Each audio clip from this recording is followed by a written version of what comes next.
Yang Mbak Iza dan teman-teman, perkenalkan nama saya Gabriel Pakwita dari D4 UPWB. Di video kali ini saya akan menjelaskan mengenai pengertian dan pembahasan orientasi dari mata kuliah SDM dan Kepemimpinan.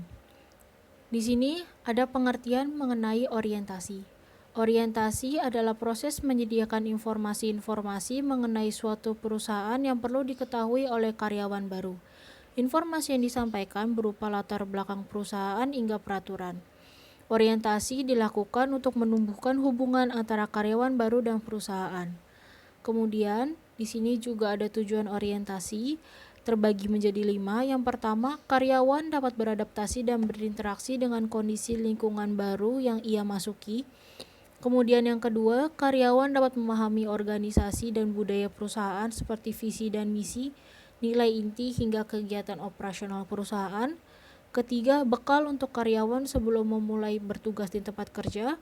Keempat, membuat karyawan merasa diterima dan menjadi bagian dalam tim perusahaan. Kelima, menghindari terjadinya masalah yang mungkin terjadi pada saat karyawan baru menerima tugas dan tanggung jawab. Kemudian, saya akan menjelaskan mengenai manfaat orientasi. Yang pertama, bisa cepat menyesuaikan diri dan menjalin interaksi dengan lingkungan kerja baru dan rekan kerja baru. Kedua, bisa cepat mengerti budaya organisasi seperti visi, misi, nilai-nilai, dan aktivitas operasional. Ketiga, memiliki pola pikir yang sejalan dengan perusahaan. Keempat, sebagai persiapan bagi karyawan untuk menjalankan tugas di perusahaan. Kelima, meminimalisir perasaan cemas, terasingkan, dan bimbang bagi karyawan baru. Keenam, cepat memiliki rasa kesamaan dan memiliki organisasi dalam perusahaan. Terakhir, mempermudah proses sosialisasi, meminimalkan kecenderungan karyawan keluar, dan memperkecil tingkat ketergantungan. Kemudian di sini ada tahapan orientasi terbagi menjadi 6. Pertama, mempersiapkan karyawan baru. Staf kantor harus merekrut karyawan baru untuk masuk perusahaan dan rekan-rekan kerja perusahaan tersebut harus dapat menerima keberadaan karyawan baru tersebut. Kedua, mempertimbangkan pemakaian pembimbing.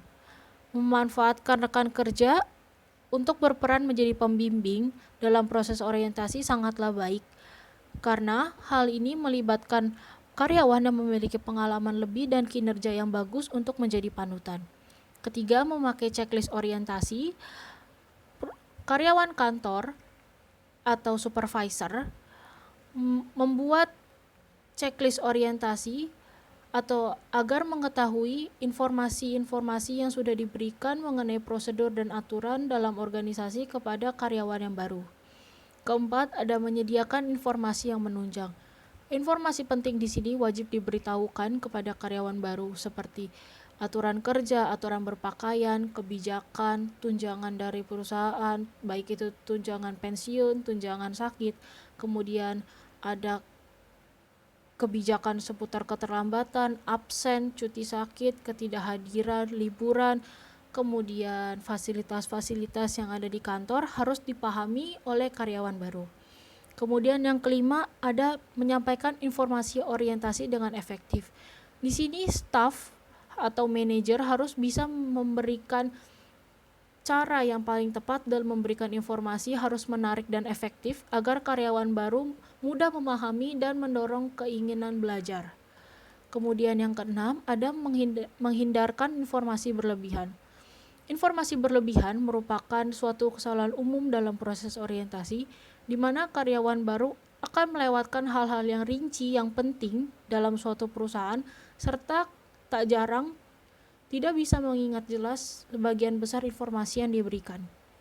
Ketujuh, evaluasi dan tindak lanjut.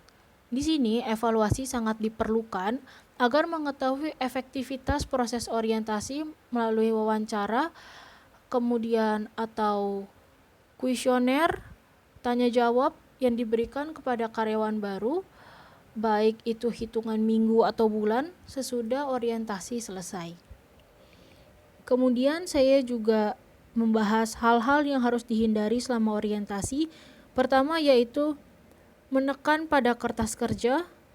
Kedua, peninjauan yang kurang lengkap perihal dasar-dasar pekerjaan dalam orientasi. Ketiga, tugas yang tidak mendetail bagi karyawan baru. Keempat, pemberian informasi terlalu cepat dan banyak sehingga karyawan baru tidak fokus. Kemudian, yang terakhir ada program orientasi. Yang pertama ada company, pemahaman tentang visi, misi, nilai inti organisasi perusahaan, serta sistem manajemen yang diberlakukan di perusahaan tersebut.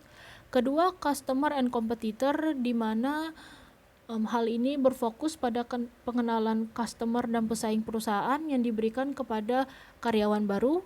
Ketiga ada customs and manners, yakni peraturan yang tidak tertulis dan kebiasaan-kebiasaan yang ada di perusahaan tersebut.